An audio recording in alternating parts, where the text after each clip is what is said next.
Hello everyone. आज हम लोग बात करने वाले हैं इंग्लिश के क्वेश्चन पेपर की। ये यूपी बोर्ड का इंग्लिश का 12th क्लास का क्वेश्चन पेपर है 2024 का। ओके, 2024 का इंग्लिश का क्वेश्चन पेपर है यूपी बोर्ड का और इसका कोड है 316 DB। ये साढ़े सवा 3 घंटे का पेपर है। 3 hours 15 minutes का पेपर है। टोटल मार्क्स कितने 100 है और इसमें जो 15 मिनट है ना, वो आपको सिर्फ रीड करने के लिए दिए गए, आपके रीडिंग के लिए दिए गए। 4 सेक्शंस है, A B C and D, और all question from all the sections are compulsory. Okay, सारे क्वेश्चन आपको कंपलसरी है। Marks are indicated against each question. जो मार्क्स है ना, आपको उसके क्वेश्चन के सामने ही लिखे हुए, जैसे कि ये क्वेश्चन 3 मार्क्स का है, तो ऐसे ही क्वेश्चन उसके सामने ही लिखे हैं। सेक्शन ए में देखते हैं क्या है। पहले क्वेश्चन पेपर देख लेते हैं कि ये किस टाइप का क्वेश्चन पेपर सेट किया है। सेक्शन ए में रीडिंग है और रीडिंग के बाद उसका क्वेश्चन को आंसर करना है इसी पैसेज से। फिर सेक्शन बी में राइटिंग आता है। राइटिंग में क्या करना है आपको, ये 3 जो टॉपिक्स दिए हैं उसमें आपको आंसर करना है, ऐसे लिखना है 100 या 150 वर्ड्स का। ओके, तीनों में से एक कोई भी। ऐसे ही लेटर राइटिंग है, ये 2 लेटर है, आपको लिखने हैं कोई भी एक, और ये मार्क्स इसके सामने लिखे हुए। सेक्शन सी में ग्रामर आता है। ग्रामर आपको देख लीजिए, ये है सब ग्रामर के क्वेश्चन है, तो एक एक करके हम लोग सॉल्व करेंगे। सेक्शन डी में लिटरेचर है, तो सब ये दिया हुआ है। ओके, तो ये लिटरेचर का है। टोटल 100 मार्क्स का क्वेश्चन है, क्वेश्चन पेपर है। आप पढ़ोगे आराम से तो कर लोगे, मुझे लगता है। सब 3 सवा 3 घंटे इसके लिए बहुत है। ओके, चलो हम लोग ट्राई करते हैं पहला सेक्शन करने के लिए। Okay,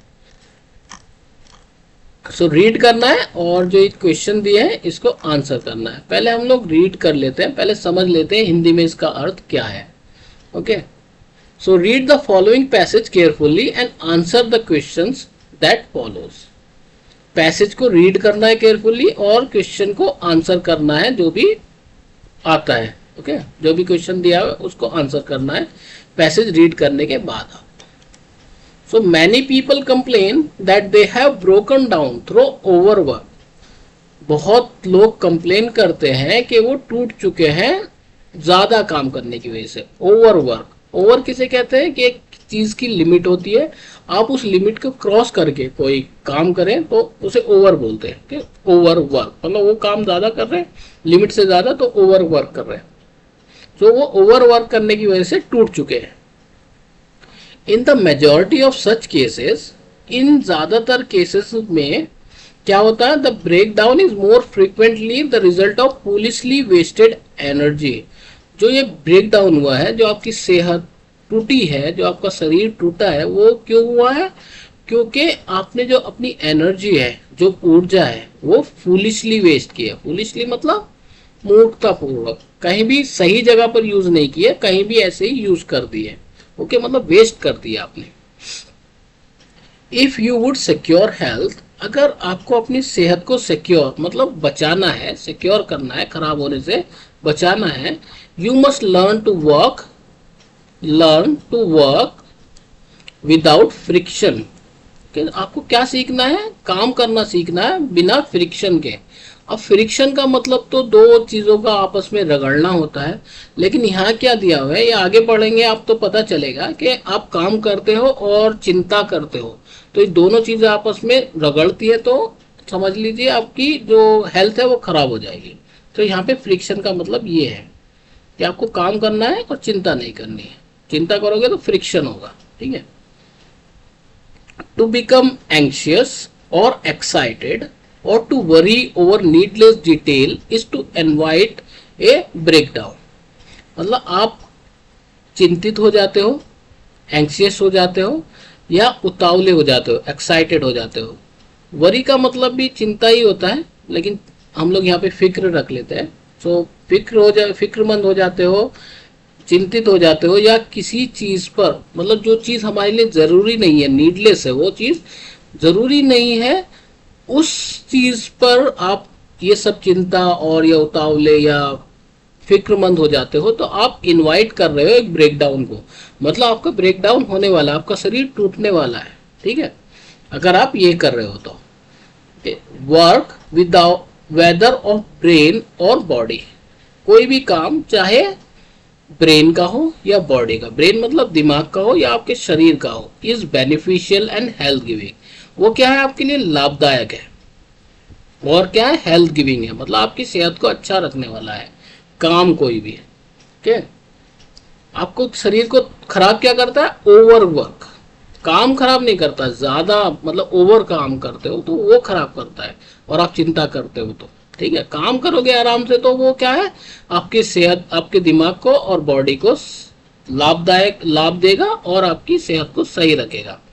and the man who can work with study and काम परसिस्टेंसी, और कोई आदमी जो काम करता है बहुत आराम से, लगातार काम करता है, परसिस्टेंसी स्टडी, वो क्या है, freed from all anxiety and worry, जो आदमी बहुत लगातार शांति से काम करता है और जो चिंता और फिक्र से दूर है, मतलब वो दूर है, उसको फिक्र और चिंता नहीं है कि जो काम वो कर रहा है उसका अंजाम क्या होगा, ठीक है, वो आराम से काम कर रहा है अपना।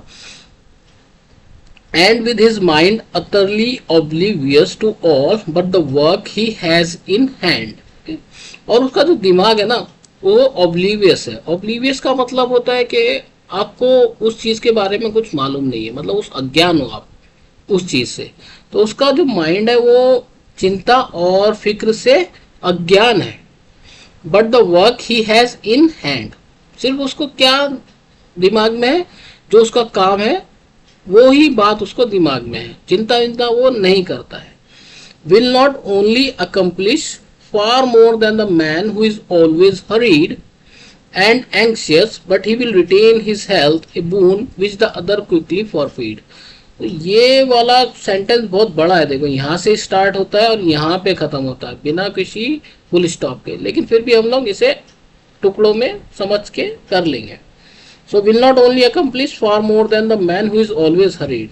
तो जो आदमी चिंता नहीं करता है, लगातार काम करता है, वो क्या करेगा, accomplish मतलब प्राप्त कर लेगा, वो ज्यादा प्राप्त कर लेगा उस आदमी से, किस आदमी से, जो हमेशा ऑलवेज हरीड मतलब जल्दीबाजी में रहता है और चिंतित रहता है।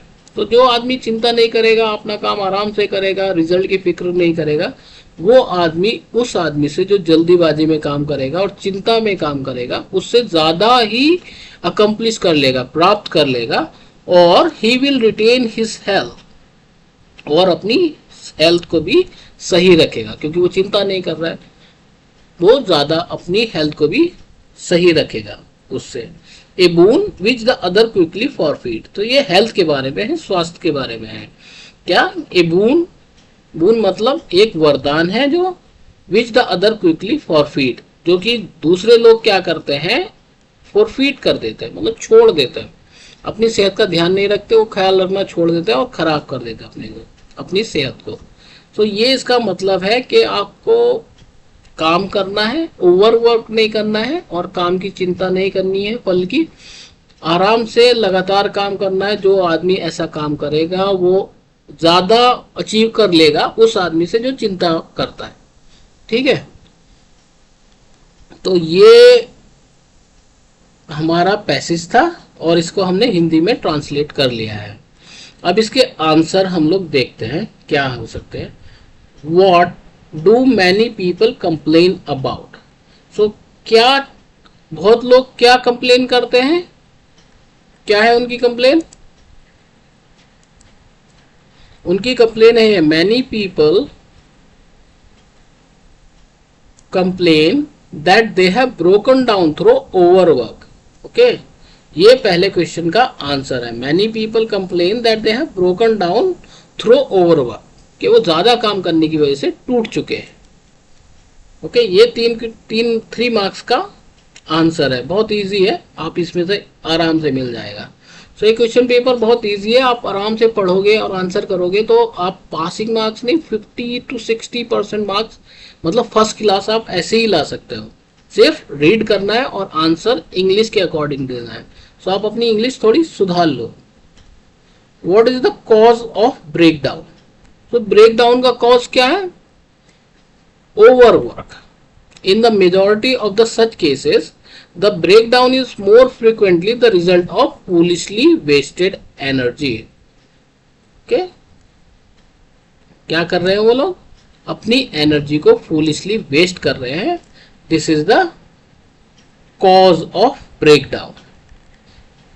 Understood?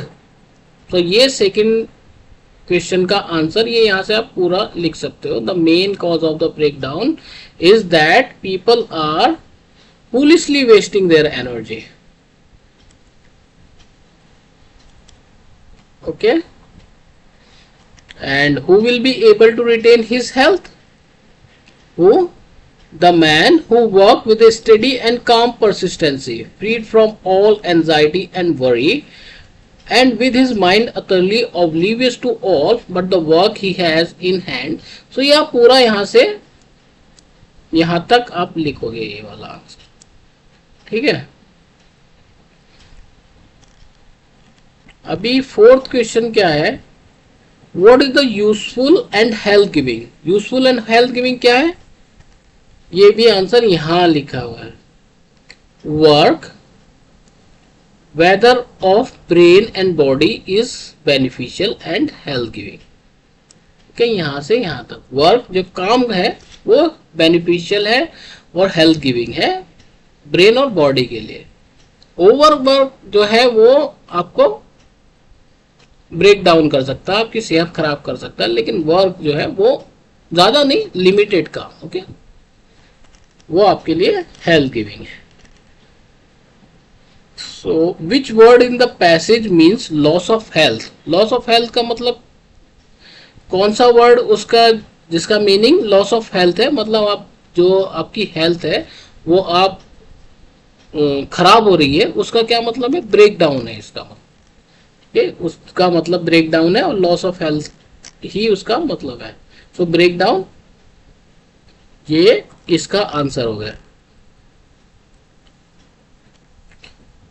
Which word in the passage is opposite to the word curse? कर्स का मतलब क्या होता है? श्राप होता है, अभिशाप, जो कि आप किसी को बद्दुआ देते हो उसका मतलब होता है कर्स है वो। लेकिन यहाँ पर है ये वर्ड बून, जिसका मतलब वरदान होता है। तो ये वर्ड बून इस कर्स का अपोजिट है। तो ये इसका आंसर हो गया। Right the adverb form of the word complete.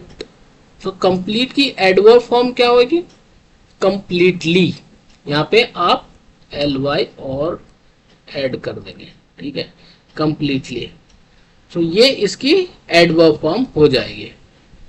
तो ये पहला सेक्शन हमारा हो गया है। अब नेक्स्ट वीडियो में हम लोग सेक्शन बी करेंगे और हम सीखेंगे आर्टिकल और लेटर लिखना। So thank you, bye, till the next video.